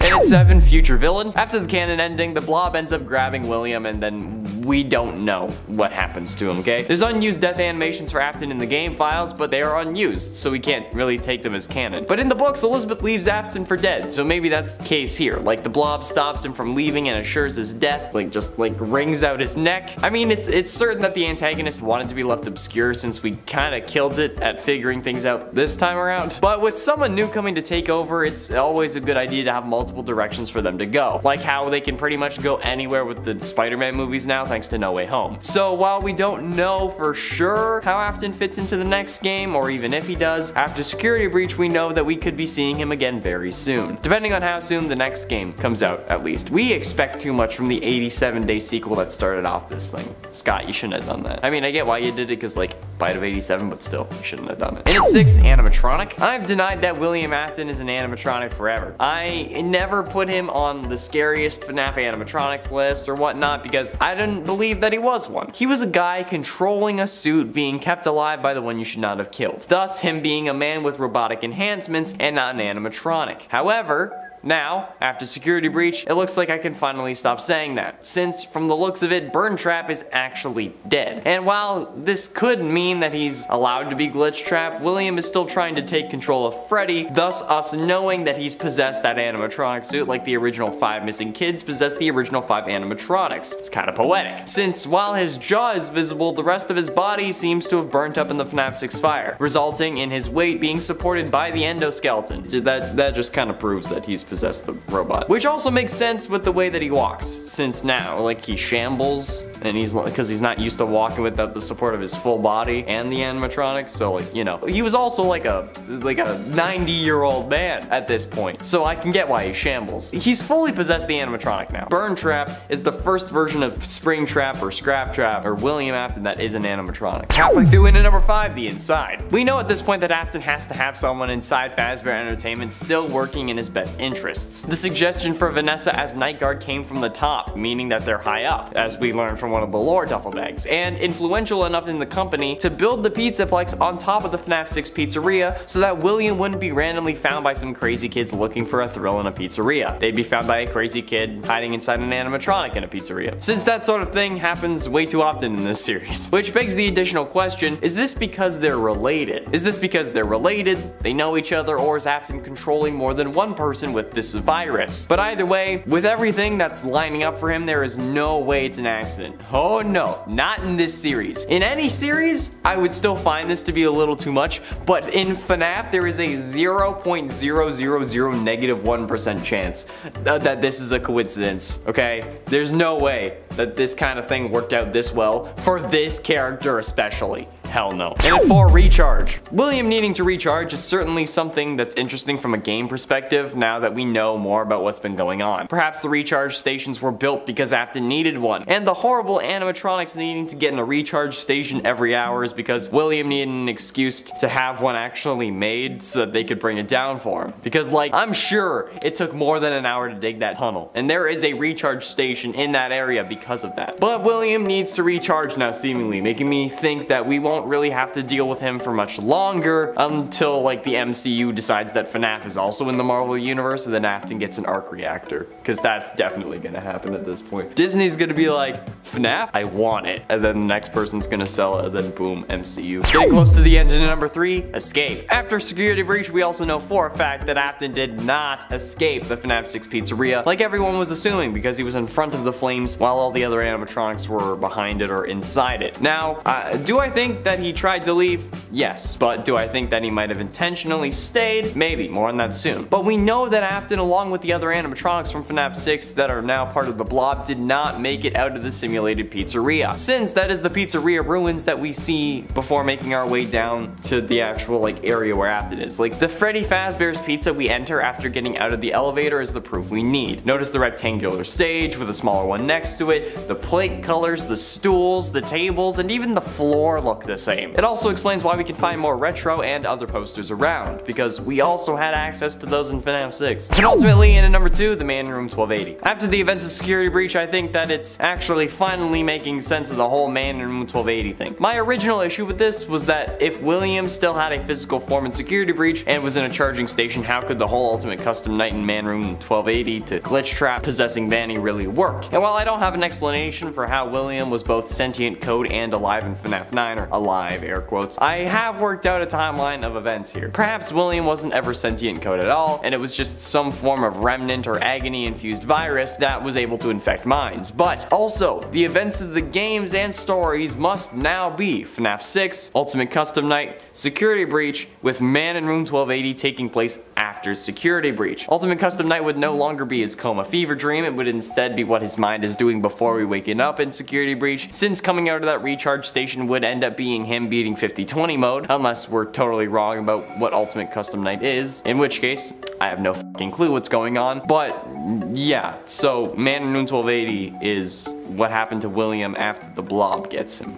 At least, that's the closest thing we can say right now. And finally, in number 1, lied about Remnant. In yesterday's video, I talked about how what we know about Remnant must be a lie, and the explanation of that, link in the iCard. However, the thing is, 3 times we've tried to burn William, and 3 times he's survived. And while that could just be the whole he always comes back thing, this time around, we see that everyone from the FNAF 6 fire seemingly survived. While they are together in the form of the blob, there are still the masks of the puppet and baby present inside it, meaning that the other animatronics also came back. But as far as we know, that shouldn't have been possible. But that's because now we know that William lied about being able to destroy Remnant with fire, as a way I'm sure to make Henry think that there was a way to stop him. But William knew that this wouldn't really kill him, and he got exactly what he wanted. Even got Henry to kill himself in the fire as well, to make sure that nobody remembered this place. And if William knew that fire wouldn't kill him, but heard Henry was going to stay, why wouldn't he stay? Like, if he left, Henry would have left too. And if he is able to hear the final speech, like we assume, considering how Henry tells him to go to hell, he would also have heard, and for you, my brave volunteer, who somehow found this job listing not intended for you, blah blah blah, I'm assuming you're staying, so am I, okay? William knew that he wouldn't die, but the person hunting him would have died. That's an easy way to finish off your longest adversary. You just stay put, you know you're not gonna die, you're gonna suffer a little bit, but you know you're not gonna permanently die, and you're good. F***ing genius. Number 10, corruption. One of the things we learn in our fight against William Afton is that he seeks to corrupt other animatronics, even good animatronics like Glamrock Freddy, who is pretty much our ally throughout the game and ultimately wants to help us get out of the Pizzaplex safely. In the final boss fight, Afton in his current in-game form will attempt to take control of Glamrock Freddy, and we have to try and harm him to prevent him from doing so. You know that he was successful when Freddy's eyes glow purple. If this happens, he will attempt to harm instead of help Gregory, aka you. Number 9. An army of animatronics. While you can try to prevent Glamrock Freddy from becoming corrupted, there are some animatronics that you can't really save from Afton's influence. Eventually, Glamrock Chica, Roxanne Wolf, and Montgomery Gator will all join him in his attempt to attack Gregory. The Blob, or I guess the Freddy amalgamation if you prefer, also seems to be in league with Afton, at least initially in the game, although they are not specifically controlled by Afton, which means they either simply want to join Afton's cause because they believe in it for some reason, or have their own reasons for lashing out at young Gregory. The other animatronics don't seem to be in control of their behavior and are more like William Afton's puppets, completely controlled and willed to cause harm by Afton himself, likely going against their own initial programming. Number 8. Hunter. While later on Afton mainly relies on his influence over the other animatronics to do his bidding, initially he was involved, possibly directly, in taking out any Fazbear employees who came to investigate just what he was up to in the tunnels below the Pizzaplex. Large quantities of power were being drained down there, and when employees were sent to investigate, none of them managed to ever return apparently. This implies that they were all killed, likely by Afton himself in his new form as Burntrap, or some lesser form of him perhaps as he bided his time becoming Burntrap, improving his appearance and gaining more and more power. Improving his appearance. Ugh.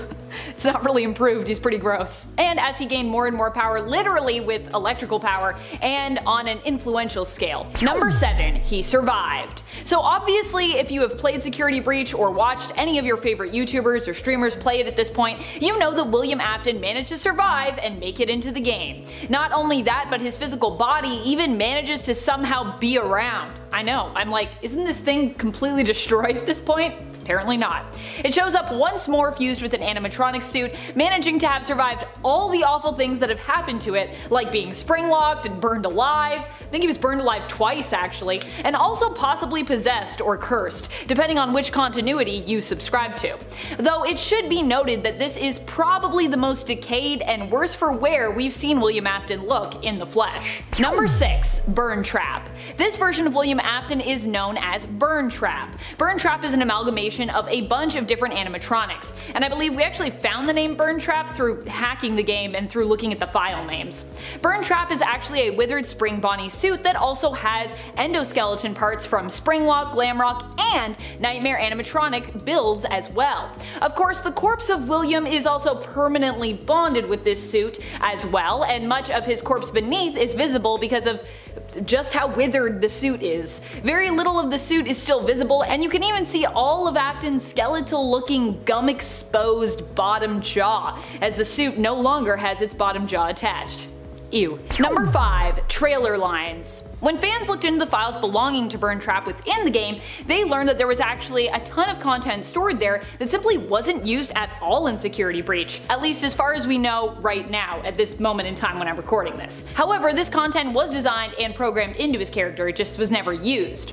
Among this content were 2 lines featured in one of the Security Breach trailers that many fans suspected belonged to William Afton himself. Well, it turns out that apparently we were right about that. However, while the lines were found within his files, they were never uttered in the actual game. Either they were put there with the intention of being used, but an opportunity never really presented itself that made sense, or they were used and then later they were cut from the game for some reason.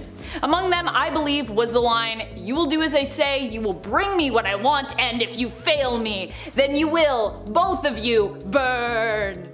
Unfortunate, because that line was honestly something I wanted to know more about in terms of how it played into the plot and then the overall lore of the franchise. Like, what does William Afton want? Who's burning? Which 2 people? Is there more than 2? Number 4. The Ruins. Where did William Afton as Burntrap come from? Well, it seems in the game that Vanny was tasked with recovering his body, digging up the ruins of Freddy Fazbear's Pizza Place, which the Mega Pizzaplex happens to have built on top of. Recruiting the Glamrock animatronics against their will, she brings them to the ruins of Freddy Fazbear's and has them dig something up. Likely that something is William Afton's tattered corpse. It's gotta be really tattered at this point.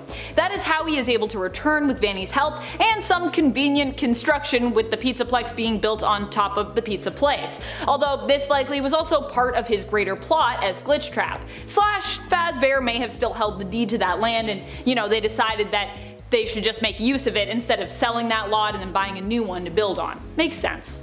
Although I imagine they would have had to buy more land around it as well, because the Pizzaplex is massive. Number 3, from whence he came. While the Blob initially seems to be allied with Burntrap, as it also strikes out at Gregory, we later learn that this might not actually be the case. The Blob is the one who ends up grabbing Burntrap when he tries to escape as the cave and tunnel system begins to collapse, depending on which ending you get and what's going on. It seems the Blob either did not want to be left alone or actually has feelings of pain and vengeance attached to William Afton and Burntrap. Burntrap's fate remains uncertain, but it's definitely implied that he is killed during the cave-in, and likely so is the Blob. Of course, this is the unkillable and seemingly immortal William Afton we're talking about, so there are also many reasons to believe that this is not the end for him, as, you know, he always comes back.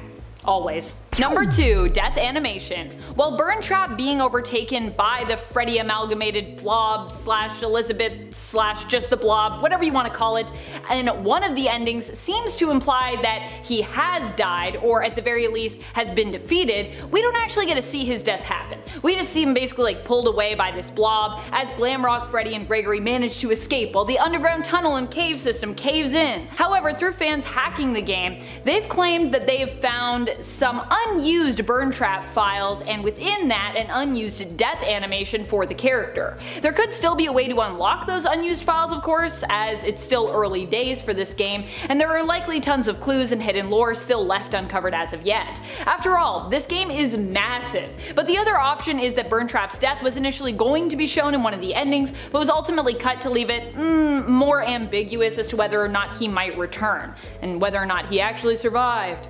Perhaps they wanted to kill him off initially, but then decided they'd rather leave the option open for Afton to return once again. I personally think they maybe were like, we could make Vanny this big character and then like say goodbye to Afton, and then they got cold feet as they were getting near the end of that.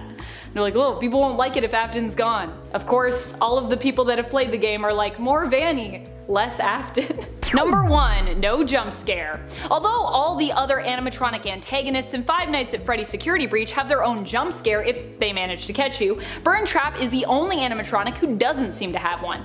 This is likely because, well, he doesn't really catch you himself, but instead gets other animatronics to lash out at you, preferring to use them to get to you instead of pursuing you as Gregory himself. This just goes to show us how much this character has evolved and really grown in terms of his power, becoming the mastermind who pulls the strings as opposed to doing his own dirty work. And I know what you're all gonna say, he's always been the mastermind, Amanda. You're right, he has been, but I just mean, remember initially he used to kill people? That was his thing. And now he's like, nah, everyone else just kill people for me. I'm tired. I'm like, look at me, I'm barely a human anymore. I'm just a little bit of bone and a little bit of gums. That's about it.